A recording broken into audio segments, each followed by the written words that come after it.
నమస్తే BBC on TV news కు స్వాగతం. ముందుగా ఈనాటి ముఖ్యాంశాలు. సమాజాన్ని విడగొట్టేందుకు అసాంఘిక శక్తులు ప్రయత్నిస్తున్నాయన్న ప్రధాని మోడీ. ప్రజలు కలిసికట్టుగా కుట్రలను తిప్పుకొట్టాలని పిలుపు.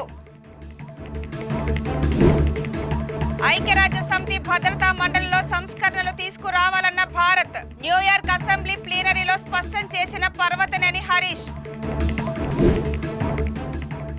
హైదరాబాద్ వెళ్లాల్సిన విమాన సర్వీస్ రద్దు. రేణిగుంట విమానాశ్రయంలో ప్రయాణికుల నిరసన.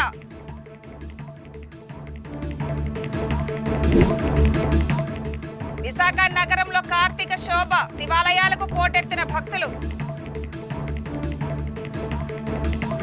సమాజాన్ని విడగొట్టేందుకు కొన్ని అసాంఘిక శక్తులు ప్రయత్నిస్తున్నాయని ప్రధాని నరేంద్ర మోడీ ఆరోపించారు. గుజరాత్ లోని ఖేడా జిల్లా వర్తాలో శ్రీ స్వామి నారాయణ ఆలయం 200వ వార్షికోత్సవంలో ఆయన వర్చువల్ గా పాల్గొన్నారు. ఈ సందర్భంగా భక్తులను ఉద్దేశించి ప్రధాని మాట్లాడుతూ అసాంఘిక శక్తుల కుట్రలను గుర్తించి తిప్పుకొట్టాలని ప్రజలకు పిలుపునిచ్చారు. 2047 నాటికి భారత్ అభివృద్ధి చెందిన దేశంగా ఎదగాలంటే ఐక్యత, సమగ్రత ముఖ్యమని స్పష్టం చేశారు. స్వామి నారాయణ్ మార్గాన్ని అనుసరించేలా ప్రజలను చైతన్యం చేయాలని సాధువులకు మోడీ విజ్ఞప్తి చేశారు. अब आत्मनिर्भर भारत बनाने के लिए कोई बाहर वाला काम नहीं आएगा, हमें ही करना पड़ेगा. 140 करोड़ देशवासियों को ही करना पड़ेगा. यहां बैठे हुए सब हरिभक्तों को करना पड़ेगा. और इसकी शुरुआत कहां से करेंगे? शुरुआत होती है vocal for local. Vocal for local को बढ़ावा दिया जा सकता है. विकसित भारत के लिए हमारी एकता, देश की अखंडता, वो भी बहुत जरूरी है. आज दुर्भाग्य से निहित स्वार्थ के लिए, छोटी समझ के कारण भारत के उज्जवल भविष्य के महत्वाकांक्षी उद्देश्यों को भूल करके कुछ लोग समाज को जाति में, धर्म में, भाषा में, ऊंच और नीच में, स्त्री और पुरुष में, गांव और शहर में न जाने किस प्रकार से टुकड़े टुकड़े टुकड़े में बांटने की साजिश चल रही है. जरूरी है कि देश विरोधियों की इस चेष्टा को हम उसकी गंभीरता को समझे, उस संकट को समझे और हमें सबने मिलकर के ऐसे कारनामों को पराजित करना ही होगा. हमें मिलकर के नाकाम करना होगा. साथियों, भगवान श्री स्वामीनारायण ने हमें बताया है कि बड़े लक्ष्य कठोर तप से हासिल होते हैं. उन्होंने हमें बताया राष्ट्र को निर्णायक दिशा दिखाने की क्षमता युवा मन में होती है. उन्होंने हमें सिखाया कि युवा राष्ट्र का निर्माण कर सकते हैं और करेंगे. इसके लिए हमें सशक्त, समर्थ और शिक्षित युवाओं का निर्माण करना होगा. ఐక్యరాజ్య సమితి భద్రతా మండలిలో సంస్కరణలు తీసుకురావాల్సిన అవసరం ఎంతైనా ఉందని భారత్ అభిప్రాయపడింది. న్యూయార్క్ లో నిర్వహించిన ఐక్యరాజ్య సమితి జనరల్ అసెంబ్లీ ప్లీనరీలో భారత శాశ్వత ప్రతినిధి పర్వతనేని హరీష్ ఈ విషయాన్ని స్పష్టం చేశారు. అలాగే భారతకు శాశ్వత సభ్యత్వం కల్పించాలని ఆయన కోరారు. ఈ విషయంపై దశాబ్దాలుగా చర్చలు జరుగుతున్నప్పటికీ 1965 నుంచి మార్పులు జరగలేదని, భవిష్యత్తులో జరిగిన శిఖరాగ్ర సమావేశంలో దీనిపై చర్యలు ఉంటాయని భావిస్తున్నట్లు హరీష్ పేర్కొన్నారు. Mr. President, we welcome your leadership on this critical question. We stand ready to wholeheartedly support you and the IGN co-chairs Kuwait and Austria in this endeavor of achieving equitable representation and increased membership of the UN Security Council. We also take this opportunity to congratulate Kuwait and Austria on their reappointment. Mr. President, as we begin this year's deliberations, we note that the reform of the UN Security Council was once again identified as a critical and immediate priority at the Summit of the Future discussions by our leaders. However, in spite of several decades of collective reiteration of this sentiment, it is disheartening that we have had no results to show in this regard since 1965, when the Council was last expanded in the non-permanent category alone. In our view, we need to critically examine the following factors and the role they have played in undermining any progress on this matter. First, the nature of the process of the intergovernmental negotiations itself. 16 years since its inception, the IGN remains largely confined to exchanging statements, speaking at rather than with each other.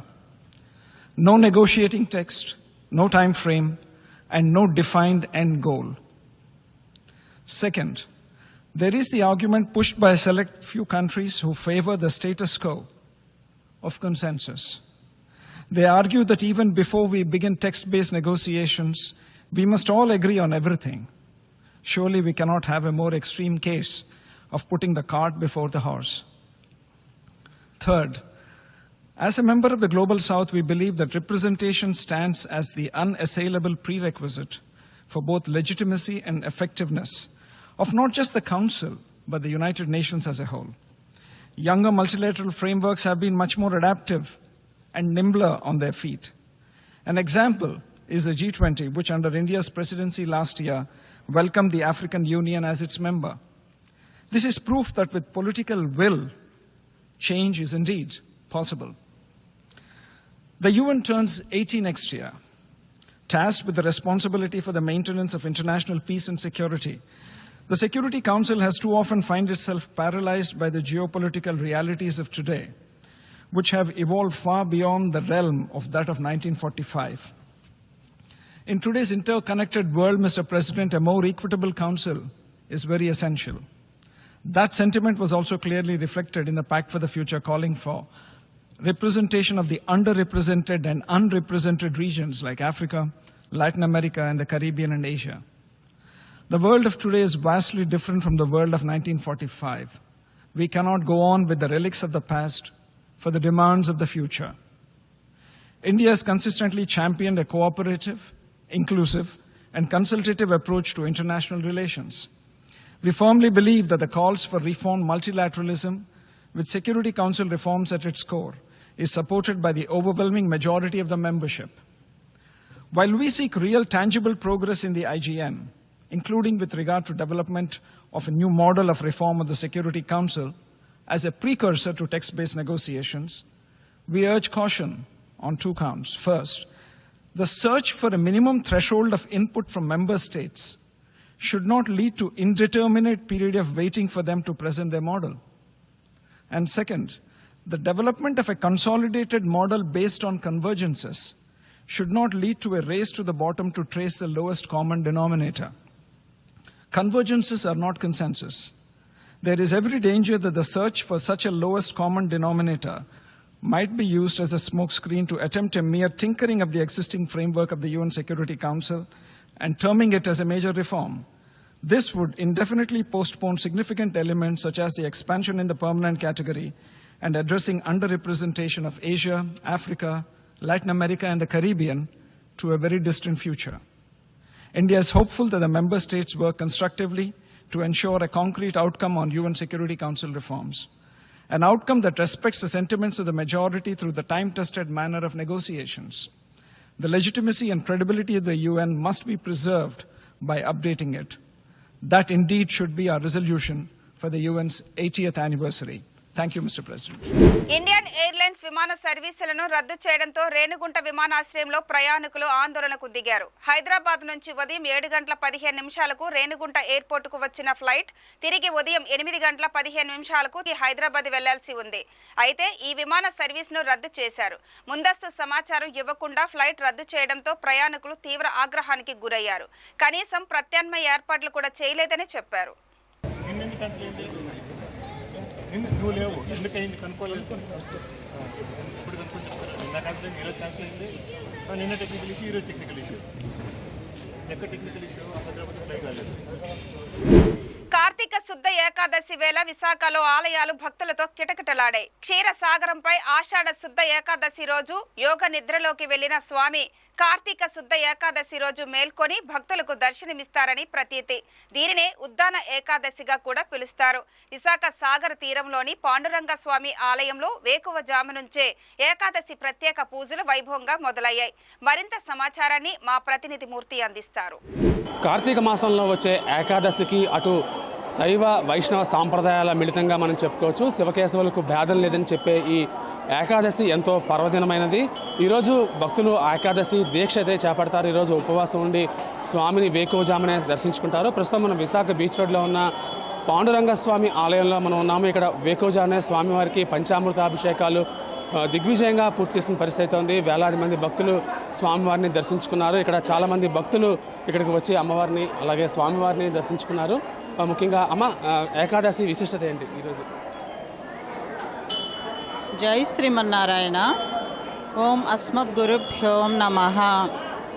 ఈరోజు కార్తీక శుద్ధ ఏకాదశి అంటే భగవంతుడు శ్రీమన్నారాయణుడు ఆషాఢ శుద్ధ ఏకాదశి రోజున యోగ నిద్రలోకి వెళ్తాడు స్వామి. ఈరోజు అంటే కార్తీక శుద్ధ ఏకాదశి రోజునే స్వామి దేవతలందరికీ కూడా దర్శనమిచ్చే రోజు అనమాట. ఈరోజు యోగ నిద్రల నుంచి బయటకు వచ్చిన రోజు. అంటే ఏకాదశి అంటే అందరూ ఏంటంటే ఉపవాసం చేస్తారు. ఉపవాసం అంటే ఏంటంటే ఉప అంటే దగ్గరగా, వాసం అంటే ఉండటం, భగవంతుడికి దగ్గరగా ఉండటం. ఏకాదశి అంటే ముఖ్యంగా మనకి శాస్త్రంలో ఎలా ఉందంటే 5 జ్ఞానేంద్రియాలు, 5 కర్మేంద్రియాలు, మనస్సు కూడా భగవంతుడి మీద సంలగ్నం చేయటమే ఏకాదశి అంటే. ఉపవాసంతో పాటు ఆయనకి దగ్గరగా ఉండటం అంటే మన ఇంద్రియాలన్నీ కూడా ఆయన శ్రీమన్నారాయణుడి చరణాల మీద సంలగ్నం చేయటమే ఏకాదశి. అందరూ కూడా భగవంతుడిని చూసి మళ్ళీ మళ్ళీ చూడాలి, ఇంకా చూడాలి అని అనుకుంటారు. ఎందుకంటే ఆయనది భగవంతుడిది అచింత్య రూపం. అంటే ఏంటంటే మనకి వేదం ఏం చెప్పిందంటే స్వామి నిత్య నూతనత్వం. ఎన్నిసార్లు చూసినా కూడా ఇంకా చూడాలనిపించే అందం. అంటే ఎప్పుడు చూసినా కూడా రమణీయత అనమాట. రమణీయత అంటే మళ్ళీ మళ్ళీ చూడాలనిపించే అందం అనమాట అయింది. అంటే మన మంత్రాల్లో కూడా అచింత్య రూపం అని ఆయన ఒక మంత్రం కూడా ఇది. సంస్కృతంలో రమణీయము అని అంటారు. అంటే పరమపదంలో నిత్యసూరులు ముక్తగణాలు కూడా ఎప్పుడూ కూడా భగవంతుణ్ణి అలా చూస్తూనే ఉంటారు. సదా పశ్యంతి సూరయః తద్విష్ణో పరమం పదం అంటారు. అంటే వాళ్ళకి ఏంటంటే భగవంతుడికి నిత్య కైంకర్యం చేస్తూ ఉంటారు.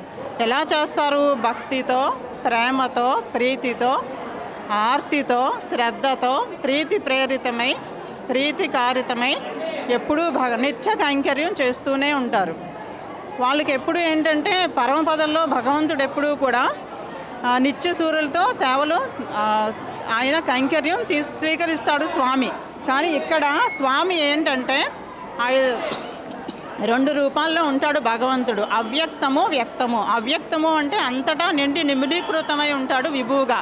కానీ వ్యక్త రూపాల్లో 5 రూపాల్లో స్వామి మనకి వ్యక్తం అవుతాడు. 5 రూపాల్లో ఏంటంటే పరమపదంలో ఉంటాడు, పరమపదనాథుడుగా. కానీ మనం అక్కడికి వెళ్ళలేం కదా. అందుకని స్వామి మన కోసమని క్రిందకి దిగి వస్తాడు, వ్యూహంలోకి వస్తాడు. వ్యూహం అంటే క్షీరసాగరం. క్షీరసాగరంలో స్వామి అవతారాలన్నీ కూడా అక్కడే జరుగుతాయి. 4 వ్యూహాల్లో ఉంటాడు. సంకర్షణ, వాసుదేవ, ప్రద్యుమ్న, అనిరుద్ధ అని 4 రూపాల్లో ఉంటాడు. కానీ అక్కడికి కూడా మనం చేరుకోలేం కాబట్టి విభవ అవతారాల్లోకి వస్తాడు. ఇలా స్వామి అవతారాలు అంటే మనకు అన్నీ కూడా క్షీరసాగరంలోనే జరుగుతాయి. రామ, కృష్ణ, ఇలా అవతారాల్లోకి వస్తాడు స్వామి. మన అవతారాలు కూడా అందుకోలేకపోతున్నాం కాబట్టి స్వామి మన కోసమని ఇంకా దగ్గరగా దిగొచ్చేస్తాడు. అంతర్యామిగా ఉంటాడు. కానీ మనం ఎవరు గుర్తించట్లేదు కదా, అందుకని ఇంకా దగ్గరగా వస్తాడు అక్షామూర్తిగా. ఇలా ఇవన్నీ అక్షామూర్తి అంటారు. మనకి కనిపించే రూపంలో వస్తాడు స్వామి. ఈ విశ్వం అంతా కూడా ఆయన ఒక్క రోమ కోపంలోకి వెళ్ళిపోతుంది. అంత సులభుడు అంటారు ఈరోజు స్వామి. భక్త సులభుడు. అక్షారూపం అంటే అక్కడ ఉన్నది విగ్రహం కాదు, ప్రత్యక్షంగా స్వామి నించుని ఉన్నాడు, స్వామి నిలబడి ఉన్నాడు. అది విగ్రహంగా చూడకూడదు. మనకు వేదం కూడా అదే చెప్తుంది. ఇప్పుడు మనం ఆయన్ని ఈ యుగంలో స్వామి అర్చావతారమే మనకి ప్రధానమైన అవతారం. జై శ్రీమన్నారాయణ. స్వామి ఈ రోజు విశిష్టత ఏంటి? స్వామివారిని ఈరోజు భక్తులు ఏకాదశి కాబట్టి ఈ ఏకాదశి నాడు స్వామికి ప్రత్యేకమైనటువంటి అభిషేకం ఉంటుంది. జనమంతా కూడా తండోపతండాలుగా వచ్చి వారి స్వహస్తాలతో పాలు, పెరుగు, తేనె, నెయ్యి, పంచదార వేసి అభిషేకం చేస్తారు. ఈరోజు స్వామికి 52 సంవత్సరాలు పూర్తయి 53వ సంవత్సరం. ప్రతి సంవత్సరం కార్తీక శుద్ధ ఏకాదశి ప్రతిష్టాపన దినం కాబట్టి ఈరోజు ప్రత్యేకమైనటువంటి కార్యక్రమాలు కూడా జరుగుతాయి.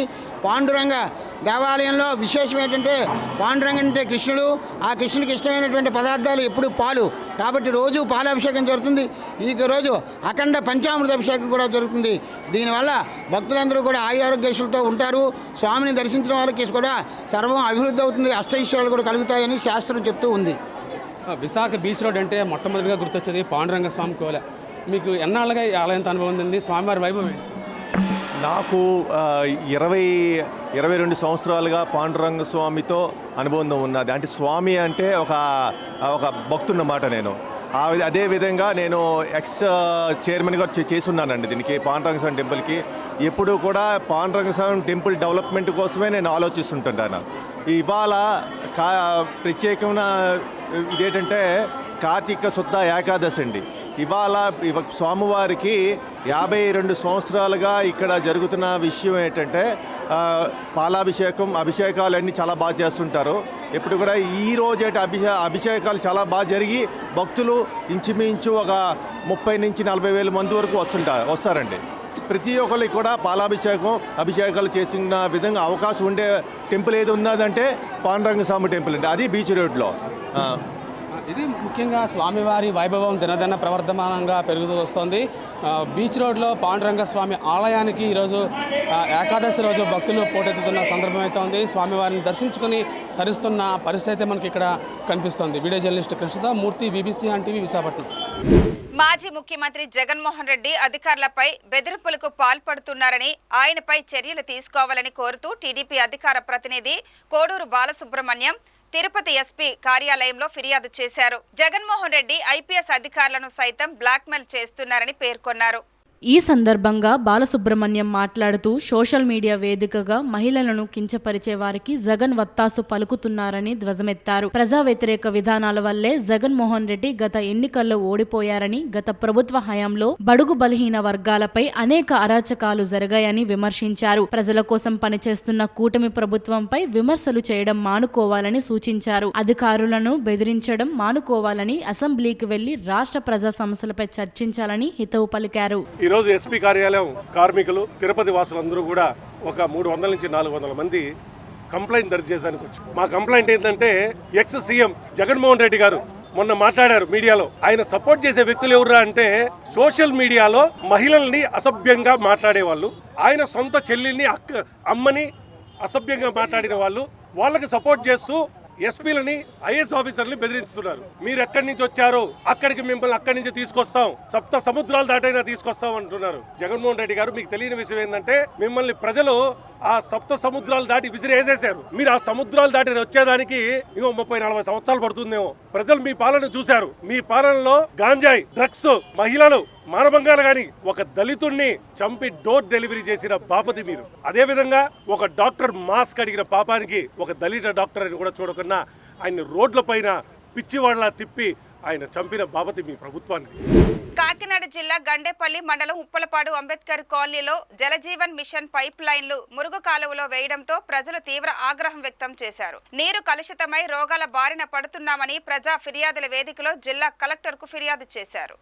దీనిపై ఆర్డబ్ల్యూఎస్ డిఈ స్వామి, జేఈ అప్పలరాజు, గండేపల్లి ఎంపీడీఓ నాతిబుజ్జి ఆ గ్రామంలో పర్యటించి కాలువలు, తాగునీటి పైపు లైన్లను పరిశీలించారు. ఈ సందర్భంగా ఉప్పలపాడు గ్రామ జనసేన పార్టీ నాయకులు మెడిబోయిన శ్రీను మాట్లాడుతూ అంబేద్కర్ కాలనీలో తాగునీటి పైపు లైన్లు మురుగు కాలువలో వేశారని జిల్లా కలెక్టర్కు ఫిర్యాదు చేసినట్లు తెలిపారు. దీనిపై డిఈ మాట్లాడుతూ కాలనీలో సిమెంట్ రోడ్డుకు ఆనుకొని డ్రైనేజ్ ఉండడంతో అవకాశం లేని పరిస్థితుల్లో డ్రైనేజీలో లోతుగా పైపు లైన్ వేశామని, పైపు లైన్లు బాగానే ఉన్నాయన్నారు. నివేదికలను ఉన్నతాధికారులకు తెలియజేస్తామన్నారు. మేము గత 15 రోజులు బట్టిగా ఉప్పలపాడు గ్రామంలో జలజీవన్ మిషన్ ద్వారా ఇచ్చిన పైప్ లైన్ ద్వారా ప్రజలందరికీ బురద నీరు రావటం, తద్వారా ఆరోగ్యాలు పాడవడంలో మేము కలెక్టర్ గారు ఫిర్యాదు చేయడం జరిగింది. మేము చెప్పిన ప్రకారం గత 20 రోజుల క్రితం పెద్దాపురం జల జీవన్ మిషన్ డిఈ గారు ఏఈ గారు వచ్చి ఊరంతా చూసిన తర్వాత ఇక్కడ పొరపాటు జరిగింది, దీన్ని వెంటనే సర్దిద్దామని చెప్పారు. సరే సార్, అందుకంటే మాకు ఏదేం లేదు, పైపులు మాత్రం శుభ్రమైన స్థానాన్ని చేసి ప్రజలకు మంచినీరు ఇవ్వాలని కోరుకున్నాం. తర్వాత మరి ఏం జరిగిందన్నది మాకు తెలియదు. వారు మళ్ళీ మేము వేయట్లేదని చెప్పగానే మేము కలెక్టర్ గారికి ఫిర్యాదు చేయడం జరిగింది. కలెక్టర్ గారు వెంటనే స్పందించి మన గండేపల్లి ఎండిఓ గారికి నివేదిక ఇవ్వడం జరిగింది. ఈ రోజు మేడం గారి దగ్గరుండి జల జీవన్ మిషన్ డిఈ గారిని ఏఈ గారిని తీసుకుని వచ్చి అది కచ్చా డ్రైనేజీలో ఉందా డ్రైనేజీలో ఉందని ఇవాళ తవ్వగా సీసీ డ్రైనేజీలోనే పైప్ వేసినట్టు నిర్ధారణ అయ్యింది. ఇంకా ఈ రోజు డిఈ గారు ఊరందరూ అగ్రవర్ణాలు ఉన్న ఏరియాలో పెద్ద పెద్ద రోడ్లు కొట్టి పైప్ లైట్ వాళ్ళందరికీ తెలియదా అని నేను అడుగుతున్నాను. ఎస్సీలు బీసీలు అంటే లోకుగా ఉందా? వాళ్ళు ఏ నీరు తాగినా అడగరా? అలాగని మీరు వేసారా? మీ డబ్బులు సులభాల కోసం మీరు వేసారా? అది డిఈ గారు కలెక్టర్ గారికి ఏ నివేదిక ఇస్తారో చూసి దాని మీద మా నిర్ణయం తీసుకుంటాం. దాని పైప్ లైన్ తీసి మళ్ళీ కొత్త లైన్ వేసి ప్రజలకు నీరు ఇచ్చే వరకు కూడా మేము దీన్ని విడిచిపెట్టేది లేదని ఈ సమాముఖంగా తెలియజేసుకుంటున్నాను. మనకేంటంటే పైప్ లైన్ వేయడానికి సీసీ రోడ్ని పగలగొట్టి వేయాలి. కాకపోతే మనకేంటంటే పగలగొట్టే అవకాశం అక్కడ లేకపోవడంతో ఇంకా డ్రైన్లో పైప్ లైన్ వేయడం జరిగింది. పైప్ లైన్ మీటర్ లోతు తవ్వి పక్కగా వేయడం జరిగింది. ఇంటింటి కనెక్షన్ ఇచ్చే విషయంలో మాత్రం కొంచెం అది కూడా జాయింట్ కరెక్ట్గా పక్కగా ఉన్నాయి. కాకపోతే ఎవరికి వాళ్ళు నీళ్ళు రావట్లేదని పైపులు ఇంటి కనెక్షన్ లాక్కోవడం వల్ల కొద్దిగా ట్యాప్లు లీక్ అయ్యే ప్రమాదం ఉంది. డ్రైనేజీలో పైపు అంటే డ్రైనేజ్ లోతు అంటే మనం వేసే పైపు మనకి ఇక్కడ అంటే సిమెంట్ రోడ్ ఉంది, మనకి ఇక్కడ పక్కన డ్రైన్ ఉంది, మనకి ప్లేస్ ఎక్కడ మనకి పైప్ లైన్ వేయడానికి అవకాశం లేదు. మనకి ఏంటంటే దాని మీద మీటర్ లోతు తవ్వి పైపు వేయడం జరిగింది. లాస్ట్ వీక్ కలెక్టర్ గారు గ్రీవెన్స్ మీద రివ్యూ చేసినప్పుడు ఈ సబ్జెక్ట్ వచ్చినప్పుడు అలాగే ఆర్డబ్ల్యూఎస్డీ గారిని ఇద్దరిని కూడా ఒకసారి వెళ్ళి పరిశీలన చేసి దీని మీద నివేదిక ఇవ్వాల్సిందిగా కలెక్టర్ గారు తెలియజేశారు. ఈ పరిశీలనలో చూసిన అంశాలు అక్కడ ఏదైతే మేము పరిశీలించామో ఇవన్నీ కూడా కలెక్టర్ గారికి నివేదిక పంపించడం జరుగుతుంది. అల్లూరు జిల్లా మారేడుమిల్లి సిఎస్ఐ చర్చిలో క్రీస్తు జన్మదిన వేడుకలు ప్రారంభమయ్యాయి. సిఎస్ఐ ఫాస్ట్ state chairman reverend Chinnam Subhakar ఆధ్వర్యంలో ప్రచారకులు క్రీస్తు జన్మదిన గృహజ్యోతి పండుగ ఆరాధనను పురస్కరించుకొని ప్రతి ఇంటికి వెళ్లి కొవ్వొత్తులను వెలిగించి కుటుంబాల కొరకు ప్రత్యేక ప్రార్థనలు చేశారు. అనంతరం స్థానిక సిఎస్ఐ పరిశుద్ధత్వ దేవాలయంలో గృహజ్యోతి పండుగ ఆరాధనను ఘనంగా నిర్వహించారు. క్యాండిల్స్, లాంతర్లను వెలిగించి క్రిస్మస్ సందడి చేశారు.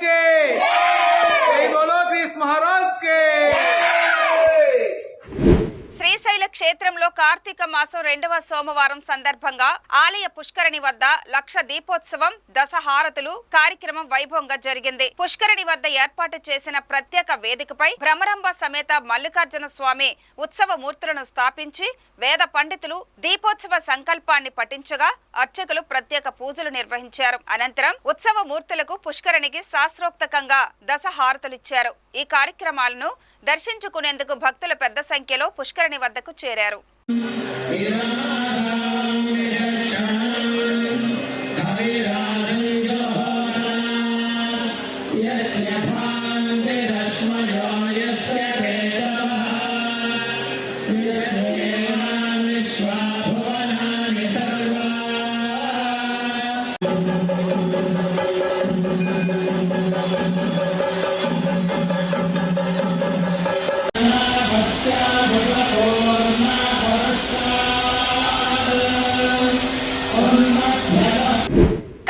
జిల్లా గండేపల్లి శ్రీ ఉమా చంద్రశేఖర స్వామి ఆలయంలో కార్తీక మాసం పురస్కరించుకొని శ్రీ వీర వెంకట సత్యనారాయణ స్వామి కళ్యాణాన్ని వైభవంగా నిర్వహించారు. దేవాదాయ ధర్మాదాయ శాఖ ఆధ్వర్యంలో ఆలయ ప్రధాన అర్చకులు బాదంపూడి బ్రహ్మానంద శర్మ పర్యవేక్షణలో కళ్యాణం కన్నుల పండుగగా జరిగింది. కళ్యాణం అనంతరం స్వామివారి ఊయల సేవ అత్యంత వైభవంగా నిర్వహించారు. అధిక సంఖ్యలో భక్తులు స్వామివారిని దర్శించుకుని పూజాధికాలు జరిపించుకున్నారు. ఈ సందర్భంగా ఆలయ పురోహితులు మాట్లాడుతూ కార్తీక మాసంలోని 4 సోమవారాలు విశేష విశేష పూజలు జరుగుతాయని, రెండో సోమవారం శ్రీ రమా సత్యనారాయణ స్వామి కళ్యాణం నిర్వహించినట్లు తెలిపారు. 19న ఉమా చంద్రశేఖర స్వామి వారికి 1,00,000 బిల్వార్చన కార్యక్రమం జరుగుతుందని, భక్తులు హాజరై స్వామివారిని దర్శించుకోవాలని కోరారు.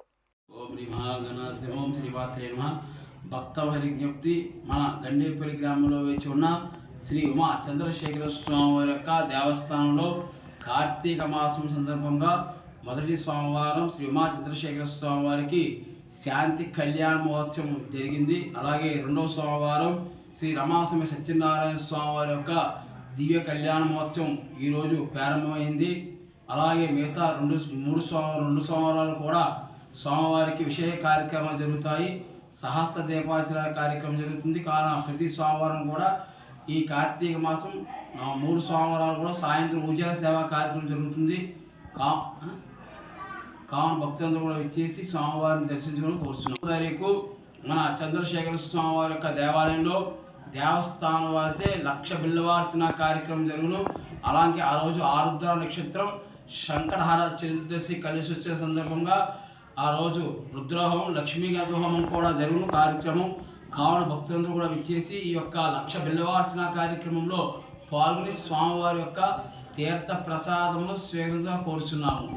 కార్తీక మాసం ప్రత్యేక పూజా కార్యక్రమాల్లో భాగంగా బాపట్ల జిల్లా చీరాల మండలంలోని వాడరేవు సముద్ర తీరంలో హిందూ చైతన్య వేదిక ఆధ్వర్యంలో సాగర్ హారతి కార్యక్రమాన్ని భక్తి శ్రద్ధలతో వైభవంగా నిర్వహించారు. వేద పండితులు మంత్రోచ్చరణల మధ్య తీరం ఒడ్డున శివునికి ప్రత్యేక పూజలు నిర్వహించిన అనంతరం శాస్త్రోక్తంగా సాగర్ హారతి ఇచ్చారు. వాడరేవు తీరంలో సాగర్ హారతి కార్యక్రమం మొదటిసారిగా నిర్వహించడంతో భక్తులు పెద్ద సంఖ్యలో హాజరయ్యారు.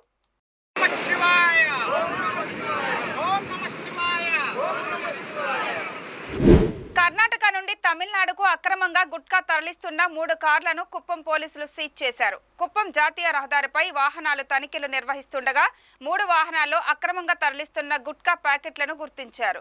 దీంతో పోలీసులు 3 కార్లను సీజ్ చేసి స్టేషన్ వద్దకు తరలించారు. 3 కార్లలో ఉన్న మొత్తం గుట్కా విలువ సుమారు 3 లక్షల రూపాయలు ఉంటుందని అంచనా వేస్తున్నారు. ఈ వాహనాలను తమిళనాడు, పాండిచ్చేరి రాష్ట్రాలకు చెందినవిగా గుర్తించారు.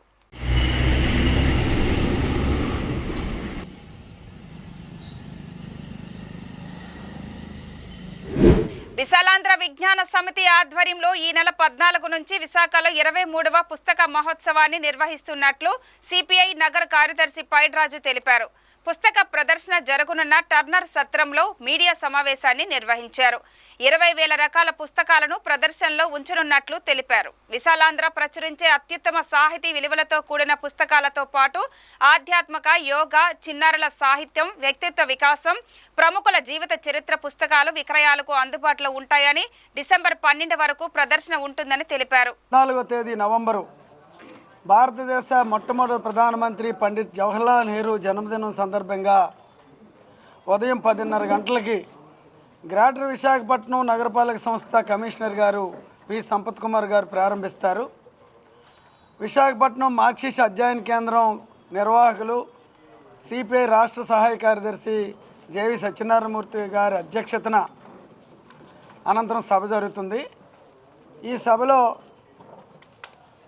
మన హిమాంసి బుక్ డిపో అధినేత ప్రసాద్ గారు, అలాగే విశ్రాంత ఆచార్య నాగార్జున విశ్వవిద్యాలయం మాజీ ఉపకులపతి బి బాలమోహన్ దాస్ గారు తదితరులు పాల్గొంటారు.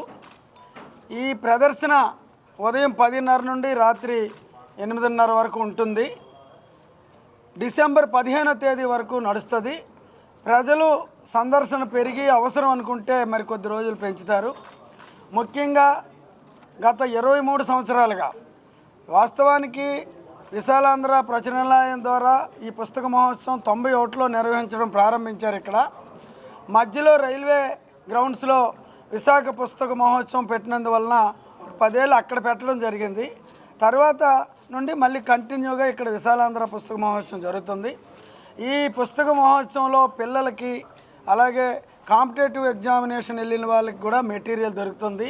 సాహిత్యపరంగా గురిజాడ, వీరేశలింగం, కందుకూరి మొదలైనటువంటి అభ్యుదయ కవులతో పాటు సమాజానికి పనికొచ్చే అన్ని ప్రచురణలు ఉంటాయి. ఈ పుస్తక విక్రయ కేంద్రంలో అన్ని పుస్తకాల మీద 10% డిస్కౌంట్ ఇస్తారు. ప్రభుత్వ, ప్రైవేటు కళాశాలలు, విద్యార్థులు, పారిశ్రామికవేత్తలు అదేవిధంగా సాహితీవేత్తలు అందరూ ఈ పుస్తక మహోత్సవాన్ని వినియోగించుకోవాల్సిందిగా విశాఖ జిల్లా ప్రజలందరి తరపున అదేవిధంగా నిర్వాహకుల తరపున విశాలాంధ్ర ప్రచురణాలయం తరపున మీ ద్వారా విశాఖ జిల్లా ప్రజానీకానికి విజ్ఞప్తి చేస్తున్నాం. కాకినాడ జిల్లా గండేపల్లి మండలం మల్లేపల్లి గ్రామంలో శ్రీ గౌరీదేవి 66వ వార్షికోత్సవ మహోత్సవాలు ఘనంగా ముగిశాయి. పలు గ్రామాల నుండి విచ్చేసిన భక్తులు గౌరీ శంకర్లను దర్శించుకుని ప్రత్యేక పూజలు నిర్వహించారు. ఆలయాన్ని విద్యుత్ దీపాలతో సుందరంగా అలంకరించగా బాణాసంచ కాల్పులు, కోలాటాలతో గౌరీదేవి సంబరాలు అత్యంత వైభవంగా సాగింది. ఈ వార్తలు ఇంతటితో సమాప్తం. మరిన్ని విశేషాలతో మళ్ళీ కలుద్దాం. అంతవరకు సెలవు. నమస్కారం.